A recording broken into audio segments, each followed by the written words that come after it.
Assalamualaikum warahmatullahi wabarakatuh.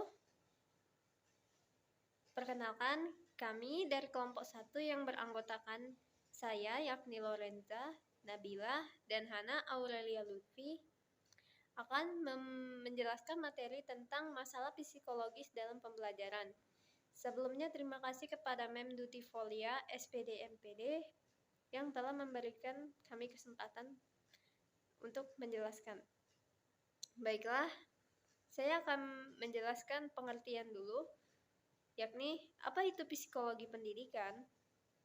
Psikologi pendidikan adalah sebuah disiplin psikologi yang menyelidiki masalah psikologis yang terjadi di dalam dunia pendidikan. Artinya, ilmu yang berprinsip dalam proses pengajaran yang terlibat dengan penemuan-penemuan dan menerapkan prinsip-prinsip dan cara untuk meningkatkan efisiensi dalam pendidikan. Dalam mempelajari psikologi pendidikan, diharapkan seorang pendidik mampu untuk mengatasi problematika dalam dunia pendidikan terhadap peserta didik secara psikologis. Selain itu, guru harus mampu menciptakan suasana yang kondusif, yaitu nyaman dalam kegiatan belajar mengajar. Baiklah, masalah psikologis yang pertama ada konsep diri. Konsep diri seseorang berkembang sesuai dengan pola asuh yang diterimanya pada masa kecil dan interaksi dengan lingkungan yang dapat memberikan pengalaman yang positif maupun yang negatif. Baiklah, selanjutnya saya akan menjelaskan mekanisme pertahanan diri. Terdapat dua kategori mekanisme pertahanan diri. Yang pertama, individu yang memakai mekanisme pertahanan diri ini biasanya karena ia hanya mau mengalami, membayangkan, memikirkan, bahkan merasakan hal-hal yang disukainya saja. Contoh dari mekanisme pertahanan diri yang pertama ini adalah denial, forgetting, repression, isolation, projection, rationalization, reaction formation, regression, dan rejection. Lalu yang kedua, individu yang memakai mekanisme pertahanan diri yang satu ini biasanya karena merasa bahwa kebutuhannya harus terpenuhi.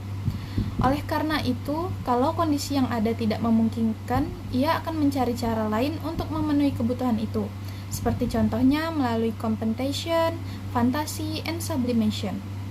Lalu ada trauma dan luka batin. Trauma dan luka batin yang diterima individu akan mempengaruhi seluruh aspek kehidupan, antara lain kemampuan untuk menerima kenyataan, kemampuan untuk menyesuaikan diri, memandang hidup secara positif, dan juga kemampuan untuk mengatasi masalah. Selanjutnya akan dijelaskan oleh Hana Aurelia Lutfi.